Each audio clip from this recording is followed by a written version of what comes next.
I'm Jeff Altman, the Big Game Hunter. I'm the head coach for JobSearchCoachingHQ.com and NoBSCoachingAdvice.com.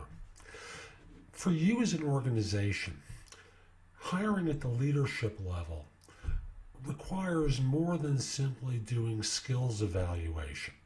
Yes, you want to determine whether or not someone has done what you need them to do and that they're competent enough to, shall we say, manage the team, have the experience that's relevant to your organization, etc., etc. But the more senior a person is, the more it's important to evaluate for emotional intelligence. Because the fact of the matter is, leaders set the tone for their organization.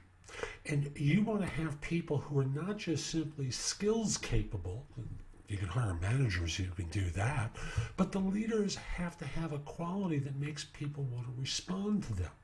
And thus emotional intelligence becomes critically important in your evaluation process. So I want to offer you 3 questions. I think they're good basics. I'll have more in other videos, but here's the starting point for evaluating for leadership individuals or people with leadership potential to join your organization. So here's the first basic one they ask. Tell me about a time when your mood affected your performance, either negatively or positively. Now, I know for myself, I was profoundly depressed when my wife died years ago, and it really affected my performance. Physically, I had been injured. I had a torn Achilles tendon, and for a period of time afterwards, my ability to deliver results was adversely affected. After all, I was injured, and my ex-wife had died.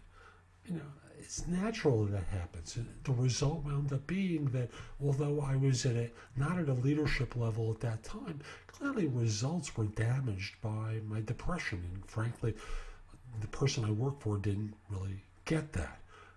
He just wanted me to keep cranking things out with no understanding or compassion or conversation with me. So that would be an example from me. Here's another one. Tell me about a conflict or disagreement that you had with a direct report, a peer, a boss.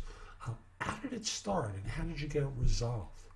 This is a great question because there are differences of opinions that come up as you lead an organization.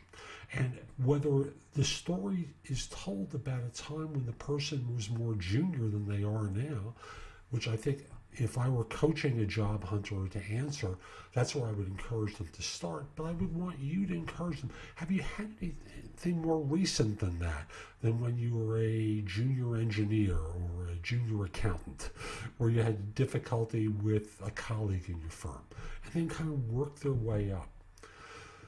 Here's the third one I want to share with you today. How have you been able to maintain a productive, positive tone even when you're anxious or scared about a business threat or getting a business result? As a leader, sometimes you're privy to information and you're able to see that things are not working as you would hope for or as you're being told that you have to deliver. How do you maintain the group morale, drive them, encourage them, whatever it is, in a way where you can get better results and accomplish what the objective is? So those are a couple of ways that you can do it. I hope you find this helpful. And if you'd like advice with hiring, reach out to me. My email address is jeffaltman@thebiggamehunter.us.